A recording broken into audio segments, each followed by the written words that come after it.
ಕಣ್ಣು ಮುಚ್ಚಿರಿ. ಶ್ವಾಸ ಪ್ರಶ್ವಾಸವನ್ನು ಸಂಪೂರ್ಣವಾಗಿ ಆಲಿಸಿ.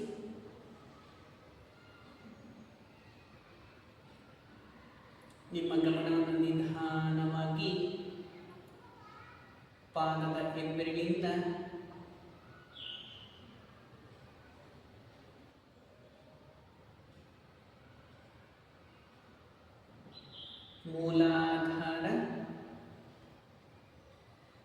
ಮೂಲಾಧಾರದಿಂದ ನಿಧಾನವಾಗಿ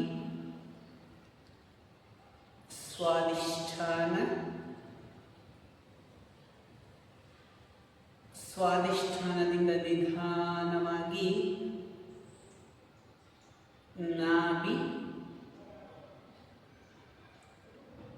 ನಾಭಿಯಿಂದ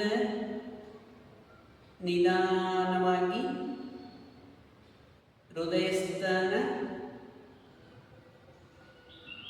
ಹೃದಯಸ್ಥಾನದಿಂದ ನಿಧಾನವಾಗಿ ನಿಮ್ಮ ಗಮನವನ್ನು ಕಂಠಕೇಂದ್ರಕ್ಕೆ ತಗೊಂಬನ್ನಿ. ಕಂಠಕೇಂದ್ರದಿಂದ ನಿಧಾನವಾಗಿ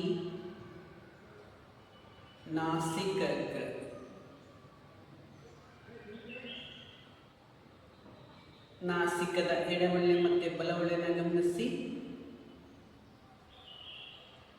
ನಾಸಿಕದ ನಿಧಾನವಾಗಿ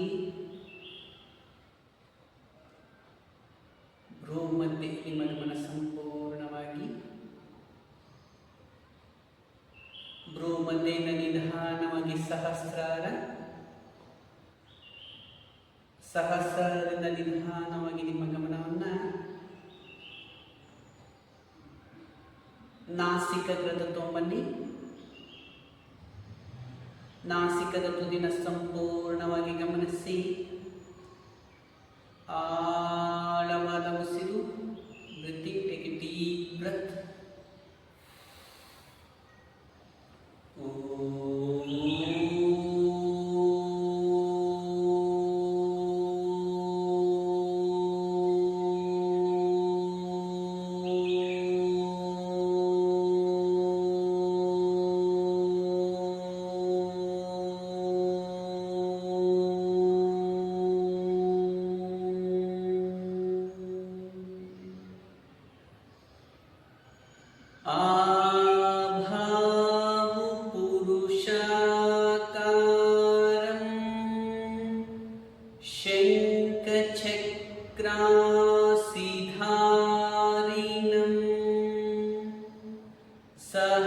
सहस्रशिरसं श्वेतं प्रणमामि पतञ्जलिम्.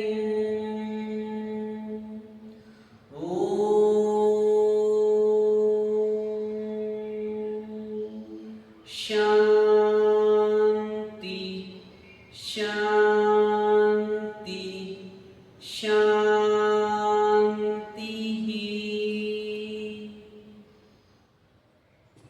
ಜೈ ಗುರುದೇವ್. ನನ್ನ ಎಲ್ಲ ಬಂಧು ಮಿತ್ರರಿಗೆ ಹಾಗೂ ನನ್ನ ಎಲ್ಲ ಸನ್ಮಿತ್ರರಿಗೆ ಹೃತ್ಪೂರ್ವಕವಾದ ಸ್ವಾಗತವನ್ನು ಬಯಸ್ತಾ, ಇದೇನು ಕೈಯಲ್ಲಿ ಫುಟ್ಬಾಲರು ಮತ್ತು ಕೈದು ಹಿಡ್ಕೊಂಡಿದ್ದೀನಿ ಅಂತ ಯೋಚನೆ ಮಾಡಬೇಡಿ. ಇವತ್ತೊಂದು ಶುಗರ್ಗೆ ಸಂಬಂಧಪಟ್ಟಂಗೆ ನಮ್ಮ ಮನೆಯಲ್ಲಿ ಚಿಕ್ಕವರಿಂದ ಹಿಡಿದು ದೊಡ್ಡವರವರೆಗೂ ಇವತ್ತು ಶುಗರ್ ಸಮಸ್ಯೆ, ಮಧುಮೇಹ ಸಮಸ್ಯೆನ ಹಾಸ್ಪಿಟ್ಲು ಐತೆ ಅದನ್ನ ಕಂಟ್ರೋಲ್ ಆಗಿಡಕ. ಬಟ್ ಹಾಸ್ಪಿಟ್ಲ್ ಇದ್ರೂ ಕೆಲವೊಬ್ರು ಕಂಟ್ರೋಲ್ ಇರಲ್ಲ. ಅದು ಮ್ಯಾನೇಜ್ ಮಾಡೋಕ್ಕಾಗ್ತಾ ಇರಲ್ಲ, ಹೆಚ್ಚು ಕಡಿಮೆ ಆಗ್ತಾ ಇರ್ತದೆ. ಅದನ್ನು ಯೋಗದ ಮುಖಾಂತರ ಯಾವ ರೀತಿ ನಾವು ಸಮತೋಲನ ಮಾಡ್ಬೋದು, ಶುಗರ್ನ ಆಗ್ಬೋದು, ಬಿ ಪಿನ ಆಗ್ಬೋದು ಅಂತ ಒಂದು ಸಿಂಪಲ್ ಆಗಿ ಇವತ್ತು ಇದನ್ನ ಫುಡ್ ರೋಲರ್ ಅಂತೀವಿ. ಮತ್ತು ಒಂದು ಕೈಯಲ್ಲಿ ಹ್ಯಾಂಡ್ ಗ್ರಿಪ್ಪರು ಮತ್ತು ಒಂದು ಕೈಯಲ್ಲಿ ಫುಡ್ ರೋಲರ್ ಇಟ್ಕೊಂಡಿದ್ದೀನಿ ಅಂತ ಯೋಚನೆ ಮಾಡ್ಲಿಕ್ಕೆ ಹೋಗ್ಬೇಡಿ. ಇವತ್ತು ಮಧುಮೇಹ, ಶುಗರ್ ಸಮಸ್ಯೆಯಿಂದ ಚಿಕ್ಕವರಿಂದ ಹಿಡಿದು ದೊಡ್ಡವರವರೆಗೂ ಒಬ್ಬರಲ್ಲ ಒಬ್ಬರು ನಮ್ಮ ಮನೆಯಲ್ಲಿ ತಗೊಳ್ತಾ ಇರ್ತಾರೆ. ಎಕ್ಸ್ಪೆಷಲಿ ದೊಡ್ಡವರು ಒಂದು 40-50 ವರ್ಷ ಆದಮೇಲೆ ಅವ್ರಿಗೆ ಶುಗರ್ ಬಂದರೆ ಒಂದು ನಿದ್ರಾಹೀನತೆ ಸಮಸ್ಯೆ, ಕಾನ್ಸ್ಟಿಪೇಷನ್ ಸಮಸ್ಯೆ, ಮತ್ತೆ ಪಾದಗಳು ಉರಿ, ಮತ್ತೆ ಪಾದ ಕೂತ ಬರೋ ಅಂಥದ್ದು, ಮತ್ತೆ ನಡೆಯಕ್ಕಾಗ್ತಾ ಇರೋಂಥದ್ದು, ಮಂಡಿ ನೋವು ಬರೋ ಅಂಥದ್ದು. ಇದನ್ನೆಲ್ಲ ನೋಡಿ ನಮ್ಮ ಮನೆಯಲ್ಲಿ ಆರಾಮದಾಯಕವಾಗಿ ಕುತ್ಕೊಳ್ಳೋಂಥ ಚೇರಲ್ಲೇ ಅಭ್ಯಾಸ ಮಾಡೋಂಥದ್ದು ಒಂದು ವಿಶೇಷವಾದ ಒಂದು ಟೂಲ್. ಏನು ಅಂದರೆ ಅದು ಫುಟ್ ರೋಲರ್ ಅಂತೀವಿ ಇದನ್ನ. ಇದ್ರ ಮುಖಾಂತರ ನಮ್ಮ ಪಾದದ ಉರಿ ಮತ್ತೆ ಪಾದ ನೋವು ಈ ಥರದ್ದು ಉರಿ ಬರ್ತಾ ಇರೋಂಥದ್ದು ಸಂಪೂರ್ಣವಾಗಿ ಯೋಗದ ಮುಖಾಂತರ ನಾವು ದಾರಿನ ಕಂಡುಕೊಳ್ಬೋದು. ಅದನ್ನ ಯಾವ ರೀತಿ ಅನ್ನೋದನ್ನ ಇವತ್ತು ಸ್ಪಷ್ಟವಾಗಿ ಹೇಳ್ಕೊಡ್ತಾ ಇದ್ದೀನಿ. ದಯಮಾಡಿ ಯಾರು ಈ ವಿಡಿಯೋನ ಮುಂದೆ ಹೋಗ್ಬೇಡಿ, ಕರೆಕ್ಟಾಗಿ ಈ ವಿಡಿಯೋನ ನೋಡಿ ನಿಮ್ಮ ಮನೆಯಲ್ಲೇ ಅಭ್ಯಾಸ ಮಾಡಿ. ಯಾವ ರೀತಿ ಇದನ್ನ ಪಾದಗಳ ಉರಿ ಮತ್ತು ಶುಗರು ಸೈಡ್ ಎಫೆಕ್ಟ್ನ ಕಡಿಮೆ ಮಾಡೋಣ ಅಂಥದ್ದು ನೋಡಿ. ನಿಮ್ಮ ಮನೆಯಲ್ಲಿ ಚೇರಲ್ಲಿ ಆರಾಮದಾಯಕವಾಗಿ ಕುತ್ಕೊಂಡಿದ್ದಾದ್ಮೇಲೆ ಇದು ಫುಡ್ ರೋಲರ್ನ ನಿಧಾನವಾಗಿ ಇಟ್ಟಿದ್ದಾದ್ಮೇಲೆ ನೋಡಿ ಅಪಾನ ಮುದ್ರೆ ಅಂತೀವಿ, ವೆರಿ ವೆರಿ ಇಂಪಾರ್ಟೆಂಟು. ನೋಡಿ ಈ ಮುದ್ರೆ ಇಟ್ಕೊಂಡ್ರೆ ನಮ್ಮ ಡೈಜೆಷನ್ ಪವರ್ ಇಂಪ್ರೂವ್ಮೆಂಟ್ ಆಗುತ್ತೆ, ಮತ್ತು ಮಲಬದ್ಧತೆ ಸಮಸ್ಯೆ ನಿವಾರಣೆ ಆಗ್ತದೆ, ಮತ್ತು ಕಿಡ್ನಿ, ಪ್ಯಾಂಕ್ರಿಯಸ್ಸು, ಲಿವರು ಬಹಳ ಅದ್ಭುತವಾಗಿ ವರ್ಕ್ ಆಗೋಂಥದ್ದು ಮುದ್ರೆ. ಇದನ್ನು ಅಪಾನ ಮುದ್ರೆ ಅಂತೀವಿ. ಕೈಯಲ್ಲಿ ಈ ಮುದ್ರೆ ಇರಲಿ, ನಿಮ್ಮ ಡಯಾಬಿಟಿಕ್ಕು, ಮಧುಮೇಹ ಎಲ್ಲ ಕಂಟ್ರೋಲ್ ಮಾಡೋಂಥದ್ದು ಇದೇ ಮುದ್ರೆ. ನೋಡಿ ಇದೇ ಮುದ್ರೆ ಇಟ್ಬಿಟ್ಟು ಈ ಥರ ಮಾಡೋದು. ಬ್ರೀತ್ ಇನ್, ಬ್ರೀತ್ ಔಟ್, ಬ್ರೀತ್ ಇನ್,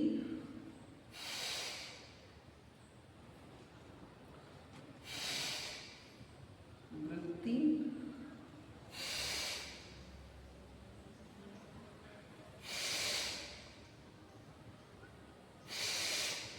ಈ ಥರ ನಾವು ಅಭ್ಯಾಸ ಮಾಡ್ತಾ ಇದ್ರೆ ಈ ಪಾದಗಳು ಹಿಂಡಿ ಹೊಡೆದಿರೋಂಥದ್ದು, ಪಾದ ನೋವು, ಪಾದ ಉರಿ, ಮತ್ತು ಮೈ ಕೈ ಚಳಕಾಗಂಥದ್ದು, ಈ ಶುಗರು ಮಾತ್ರೆ ಇಂದ ಸೈಡ್ ಎಫೆಕ್ಟ್ ಆಗಿರೋಂಥದ್ದು, ಮತ್ತು ಶಿರ್ಷೇಷಣೆ ಇರಲ್ಲ ನಮ್ಮ ಪಾದಕ್ಕೆಲ್ಲ.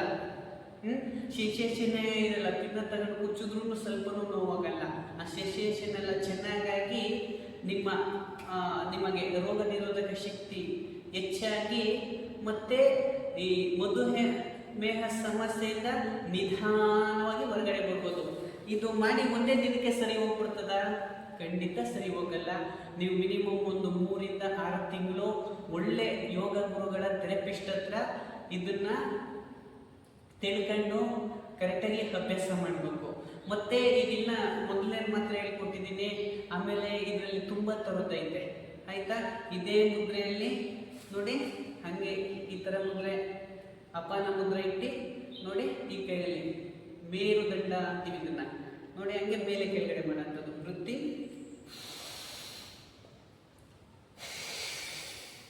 ಬ್ರಿಂಗ್ ಔಟ್, ವೃತ್ತಿ. ಕೆಲವರು ಉಸಿರಾಟದ ಸಮಸ್ಯೆನೂ ಇರ್ತದೆ ನೋಡಿ. ಇದನ್ನ ಬೆಳಗ್ಗೆ ಮತ್ತು ಸಂಜೆ ಒಂದು 50 ಸರಿ ನೀವು ಅಭ್ಯಾಸ ಮಾಡಿದ್ರೆ ನಿಮಗೆ ತುಂಬ ಒಳ್ಳೆಯದಾಗ್ತದೆ. ಮತ್ತು ಈ ಕೈಯಲ್ಲಿ ಬಲಗೈಯಲ್ಲಾದ್ಮೇಲೆ ನೋಡಿ, ಬಲಗೈಯಲ್ಲಿ ಮತ್ತು ಅಪಾನ ಮುದ್ರೆಯಲ್ಲಿ, ಎಡಗೈಯಲ್ಲಿ ಮೇರುದಂಡ ಮುದ್ರೆಯಲ್ಲಿ ನೋಡಿ. ವೃತ್ತಿ ಮೇಲೆ, ಬ್ರೀತ್ ಔಟ್, ವೃತ್ತಿ,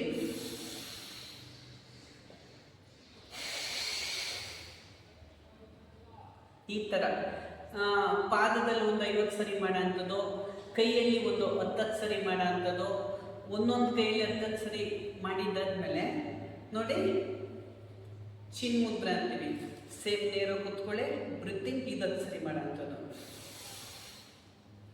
ಬ್ರೀತಿಂಗ್, ಬ್ರೀತ್ ಔಟ್, ಬ್ರೀತಿಂಗ್,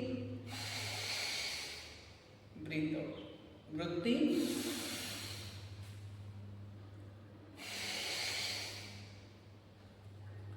ಇದನ್ನು ಜಾಸ್ತಿ ಆಗುತ್ತದೆ ಅಂತೇಳಿ ವಿಡಿಯೋ ನಾನು ಕಡಿಮೆ ಮಾಡಿ ತೋರಿಸ್ತಾ ಇದ್ದೀನಿ. ಇದನ್ನೆಲ್ಲ ನೀವು 10 ಸರಿ ಮಾಡೋಂಥದ್ದು, ಹೋಲ್ಡ್ ಮಾಡೋಂಥದ್ದು. ಹಂಗೆ ಸ್ಟ್ರೆಚ್ ಮಾಡಿ ಕೈಗಳನ್ನ ಕಣ್ಮುಚ್ಚಿ ಕೌಂಟಿಂಗ್ ಹೇಳಿ 10 ಕೌಂಟ್ಸು. 1 2, 3, 4, 5, 6, 7, 8, 9, 10. ನಿಧಾನವಾಗಿ ವಾಪಸ್ ನೋಡಿ. ಇದಾದ್ಮೇಲೆ ಕೌಂಟಿಂಗ್ ಹೇಳಿದಾದ್ಮೇಲೆ ನಿಧಾನವಾಗಿ ಕೈಯಲ್ಲಿ ನೋಡಿ ವೃತ್ತಿ ವೃತ್ತಿ ವೃತ್ತಿ ವೃತ್ತಿ. ಇದು ಮಾಡೋದ್ರಿಂದ ಪಂಚಪ್ರಾಣಗಳು ಪ್ರಾಣ, ಉದಾನ, ಸಮಾನ, ವ್ಯಾನ ಇವೆಲ್ಲ ಸಮತೋಲನಕ್ಕೆ ಬರುತ್ತೆ. ಇದೆಲ್ಲ ಸಮತೋಲನಕ್ಕೆ ಬರ್ತಾ ಇದ್ದಂಗೆ ಏನು ನಿಮ್ಮ ಶುಗರ್ ಸಮಸ್ಯೆ, ಬಿ ಪಿ ಸಮಸ್ಯೆ, ಮಧುಮೇಹ ಸಮಸ್ಯೆಯಿಂದ ಬಹಳ ಈಸಿಯಾಗಿ ಹೊರಗಡೆ ಬರ್ಬೋದು. ಅದಕ್ಕೆ ಮತ್ತೆ ನೀವು ಮನೆಯಲ್ಲೇ ಸ್ವಲ್ಪ ಫುಡ್ಡನ್ನ ಯಾವ ರೀತಿ ತಿನ್ನಬೇಕು ಅನ್ನೋದನ್ನ ನಿಮ್ಮ ಡಾಕ್ಟರ್ನ ಕೇಳಿ ತಿಳ್ಕೊಳ್ಳಿ. ಇದಾದಮೇಲೆ ನೋಡಿ ಅಪಾನ ಮೂತ್ರದಲ್ಲೇ ನೋಡಿ ಹಿಂಗೆ ಇರಲಿ, ಬೆನ್ ಸ್ಟ್ರೈಕ್ ಮಾಡಿ ಕಪಾಲಭಾತಿ ಮಾಡೋಂಥ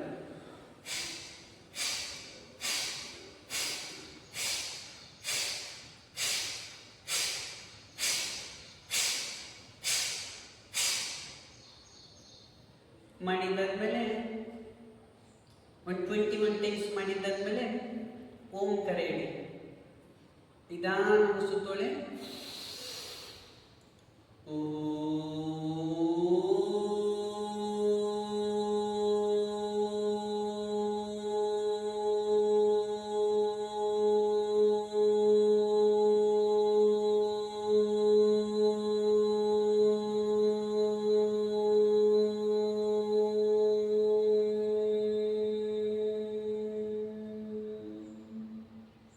ಇದಾದ್ಮೇಲೆ ನೋಡಿ ಈ ಥರ ಸಹಜ ಶಂಖ ಮುದ್ರ ಅಂತೀವಿ. ಇದನ್ನೊಂದು 10 ಸರಿ ಅಭ್ಯಾಸ ಮಾಡುವಂಥದ್ದು. ವೃತ್ತಿ ಮೇಲೆ ಮೇಲೆ ಬ್ರೀತೌಟು, ಉಸುತ್ತು ಅಂತ ಮೇಲೆ ನಿಧಾನವಾಗಿ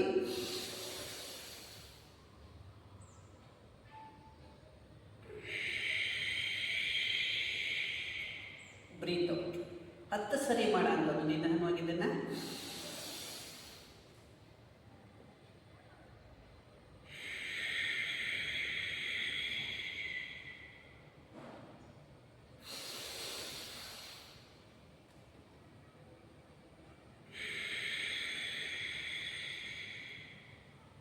ಉಸುತ್ತು ಅಂತ ಮೇಲೆ ವಸ್ತು ಕೊಡ್ತಾ ನಿಧಾನವಾಗಿ ಕೆಳಗಡೆ 10 ಸರಿ ಆದಮೇಲೆ ನೇರ ಕೂತ್ಕೊಳ್ಳಿ. ಇಲ್ಲೊಂದು ಸರಿ ಓಂ ಕರೆ ಹೇಳೋಣ.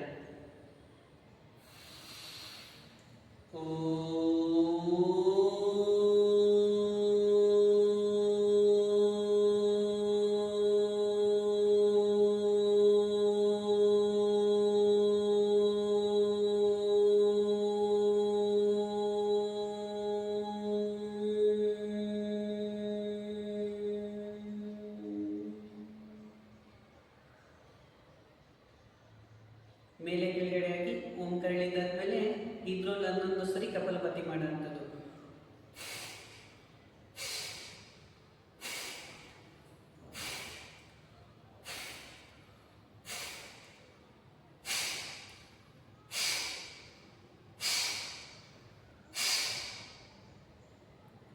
ಹನ್ನೊಂದು ಸರಿ ಮಾಡಿದ್ದಾದ್ಮೇಲೆ ನಿಧಾನವಾಗಿ ವಾಪಸ್ ಬನ್ನಿ. ನಿಧಾನವಾಗಿ ಕಂಟ್ರೋಲನ್ನು ಕೆಳಗಡೆ ಇಟ್ಟು ಕೈಗಳನ್ನ ಚೆನ್ನಾಗಿ ಮುಚ್ಚಿದ್ದಾದ್ಮೇಲೆ ನಮ್ಮ ಹೊಟ್ಟೆನ ಚೆನ್ನಾಗಿ ಮಸಾಜ್ ಮಾಡೋಂಥದ್ದು. ನಾಭಿ ಹತ್ರ ಹಿಂಗೆ ಕ್ಲಾಕ್ ವೈಸಲ್ಲಿ ನಿಧಾನವಾಗಿ ಚೆನ್ನಾಗಿ ಮಸಾಜ್ ಮಾಡಿ ಮುಂದುವರಿದ ಭಾಗ ನೋಡಿ ಹಾಗೆ ಕೈಯಲ್ಲಿ ಹ್ಯಾಂಡ್ ಗ್ರಿಪ್ ಅಂತೀವಿ. ಇದನ್ನು ಕೂಡ ಅಭ್ಯಾಸ ಮಾಡೋಂಥದ್ದು. ಇದನ್ನು ಅಭ್ಯಾಸ ಮಾಡಬೇಕು ಅಂದರೆ ಸೇಮ್ ಇದು ಫುಟ್ಬಾಲರ್ ಇರುತ್ತಲ್ಲ ಪಾದದ ಮಧ್ಯಭಾಗನ ಆ ಫುಟ್ ರೋಲರ್ ಮೇಲೆ ಇಟ್ಟು ನೇರ ಕೂತ್ಕೊಳ್ಳಿ. ನೋಡಿ, ಎಕ್ಸೈಲ್ ಮಾಡೋ ಅಂಥದ್ದು. ಇದನ್ನು ಒಂದು 21 ಟೈಮ್ಸ್ 21 ಸರಿ ಅಭ್ಯಾಸ ಮಾಡೋ ಅಂಥದ್ದು.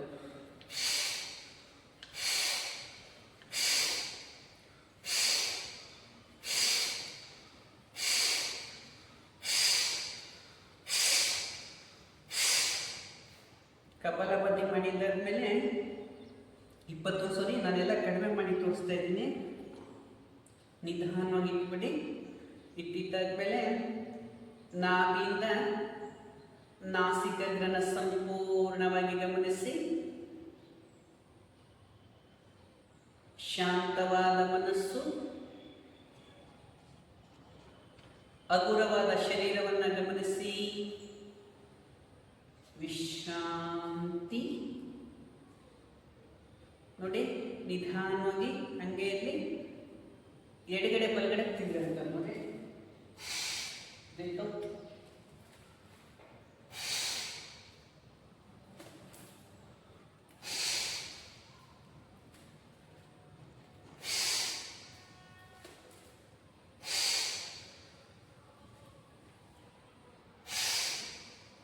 ಹೋಲ್ಡ್ ಮಾಡೋದು 10 ಕೌಂಟ್ಸ್. ನಿಮ್ಮ ಕೈಲಿ ಎಷ್ಟಾದರೆ ಅಷ್ಟು ಮಾಡಿ. ನಾನು ಮಾಡಿದ್ದೀನಿ ಅಂತ ನೀವು ಪೂರ್ತಿ ತಿರ್ಲಿಕ್ಕೆ ಹೋಗ್ಬೇಡಿ. 1 2 3 4 5. ನಿಧಾನವಾಗಿ ವಾಪಸ್ ಬಲಗಡೆ ಇಟ್ಟು ನೋಡಿ. ಕೈ ಇದರಿಂದ ಸಾಧ್ಯ ಆದವರು ಇಟ್ಕೊಳ್ಳಿ. ಬ್ರೀತ್ ಔಟ್ ಮಾಡಿ. 6 7 8 9 10. ನೋಡಿ, ಇದನ್ನ 10 ಕೌಂಟ್ಸ್ ಮಾಡಬೇಕು. ನಾನು 5 ಕೌಂಟಿಂಗ್ ಹೇಳಿದ್ದೀನಿ ಅಷ್ಟೇ. ಇದಾದ್ಮೇಲೆ ನಿಧಾನವಾಗಿ ಎಡಗಡೆ ತಿರುಗಿದೆಲ್ಲ ನಿಧಾನವಾಗಿ ವಾಪಸ್ ಬನ್ನಿ. ಪಾದಗಳು ಫುಟ್ ರೋಲರ್ ಮೇಲೆನೇ ಇರಲಿ. ನೋಡಿ, ಅಪಾನ ಮುದ್ರೆ ಇರಲಿ. ಮೇಲೆ ವೃತ್ತಿ, ಬ್ರೀತ್ ಔಟ್. ಇದನ್ನ ಸರಿ ಮಾಡಂತ. ವೃತ್ತಿ, ಬ್ರೀತ್ ಔಟ್. ವೃತ್ತಿ, ವೃತ್ತಿ,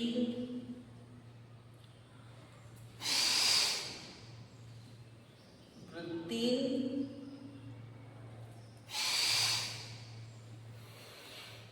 ವೃತ್ತಿ. ಒಂದು 10 ಸರಿ ಮಾಡಿದ್ದಾದ್ಮೇಲೆ ಹಾಗೆ ಇಟ್ಕೋಬೇಕು. 10 ಕೌಂಟ್ಸ್ ಹೇಳ್ಬೇಕು. 1 2 3 4 5 6 7 8 9 10. ನಿಧಾನವಾಗಿ ವಾಪಸ್ ನೋಡಿ. ಇಷ್ಟು ಮಾಡಿದ್ದಾದ್ಮೇಲೆ ನಿಧಾನವಾಗಿ ಇದೆ ಮುದ್ದಲ್ಲಿ ಕೂತ್ಕೊಳ್ಳಿ. ಇವಾಗ ಒಂದ್ಸರಿ ಓಂಕಾರ ಹೇಳೋಣ. ನಾಭಿಯಿಂದ ನಾಸಿಕಗ್ರನ ಗಮನಿಸಿ. ವೃತ್ತಿ, ಆಳವಾದ ಉಸಿರು.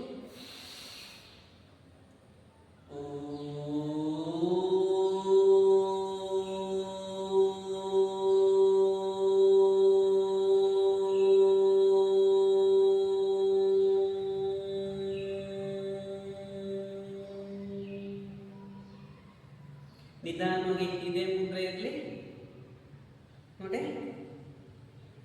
ಇದೊಂದು 5 ನಿಮಿಷ ಮಾಡೋಂಥದ್ದು. ಎಡಗೈಯಲ್ಲಿ ಅಪಾನ ಮುದ್ರೆಯಲ್ಲಿ, ಬಲಗೈಯಲ್ಲಿ ನಾಸಿಕ ಮುದ್ರೆಯಲ್ಲಿ. ಮಧುಮೇಹ ಸಮಸ್ಯೆನ ಇದು ಸರಳವಾದ ನಾನೇನೇನು ಪ್ರಾರಂಭದಿಂದ ಹೇಳ್ಕೊಟ್ಟಿದ್ದೀನಿ ಅದನ್ನೆಲ್ಲ ಅಭ್ಯಾಸ ಮಾಡಿದ್ದಾದ್ಮೇಲೆ ಇದನ್ನು ಮಾಡೋ ಅಂಥದ್ದು.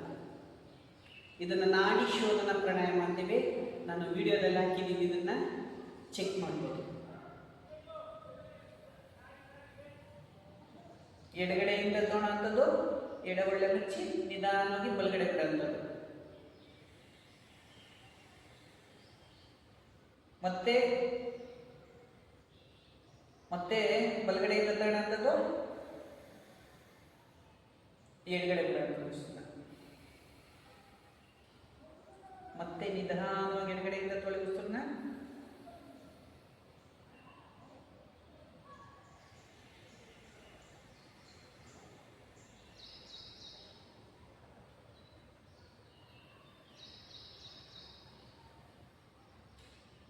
ಬನ್ನಿ, ಕೈಯಲ್ಲಿ ಅಪನ ಮುದ್ರೆ ಇರುತ್ತಲ್ಲ, ಈ ಮಧುಮೇಹ ಶುಗರ್ ಸಂಬಂಧಪಟ್ಟಂಗೆ ಇದೇ ಭಾನುವಾರ ಬೆಳಗ್ಗೆ ಸಮಯ 11ರಿಂದ 3 ಗಂಟೆವರೆಗೆ ವಿಶೇಷವಾಗಿ ಈ ಕೈ ಕಾಲು ಊತ ಮತ್ತು ನರ್ವಸ್ ಸಿಸ್ಟಮ್ ಪ್ರಾಬ್ಲಮ್ಮು, ಬಿ ಪಿಗೆ ಸಂಬಂಧಪಟ್ಟಂಗೆ ಒಂದು ವಿಶೇಷವಾದ ಕಾರ್ಯಾಗಾರವನ್ನು ಮಾಡ್ತಾಯಿದ್ದೀವಿ ನಮ್ಮ ವಿಶ್ವ ಯೋಗ ಕೇಂದ್ರದ ವತಿಯಿಂದ ಮತ್ತು ವಿಶ್ವ ಹಿಂದೂ ಪರಿಷತ್ ವತಿಯಿಂದ. ಇದು ಸಂಪೂರ್ಣವಾಗಿ ಉಚಿತವಾಗಿರುತ್ತದೆ ಈ ಕಾರ್ಯಕ್ರಮ. ಇದು ಸುಮಾರು ಒಂದು 50 ಜನಕ್ಕೆ ಮಾತ್ರ ನಾವು ಈ ಕಾರ್ಯಕ್ರಮನ ಆರ್ಗನೈಸ್ ಮಾಡ್ತಾಯಿದ್ದೀವಿ. ಇದಕ್ಕೆ ಬರಬೇಕು ಅಂದರೆ ನಿಮ್ಮ ಹೆಸರನ್ನ ರಿಜಿಸ್ಟ್ರೇಷನ್ ಮಾಡಿ ಆಮೇಲೆ ಈ ಕಾರ್ಯಾಗಾರಕ್ಕೆ ಬರಬೇಕು ಅಂತ ತಮ್ಮಲ್ಲಿ ವಿಶೇಷವಾಗಿ ಕಳಕಳಿಯಿಂದ ಕೇಳ್ಕೊಳ್ತಾ ಇದ್ದೀನಿ. ನನ್ನ ಮನವಿ ಇದು. ಒಂದೇ ಸರಿ ನೀವು ಜಾಸ್ತಿ ಜನ ಬಂದುಬಿಟ್ರೆ ಅದು ಮೇಂಟೆನೆನ್ಸ್ ಮಾಡೋಕ್ಕಾಗಲ್ಲ.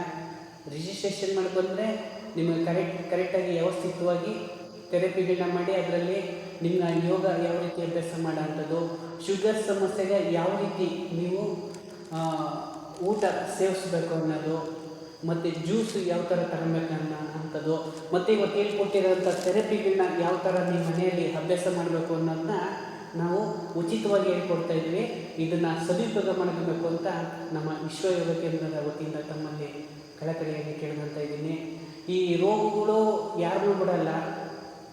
ಇರೋವಾಗ ಸ್ವಲ್ಪ ಅದನ್ನು ಸರಿ ಮಾಡ್ಕೊಂಡು ನಾವೆಲ್ಲರೂ ಕೂಡ ಯೋಗದ ಕಡೆ ಮುಖ ಮಾಡಿ ಒಂದು ಆರೋಗ್ಯದ ಕಡೆ ಮುಖ ಮಾಡೋಣ ಅಂತ ಹೇಳ್ತಾ ನಿಮ್ಮೆಲ್ಲರಿಗೂ ಭಾರತಾಂಬೆಯ ಆಶೀರ್ವಾದ ಇರಲಿ. ಜೈ ಹಿಂದ್.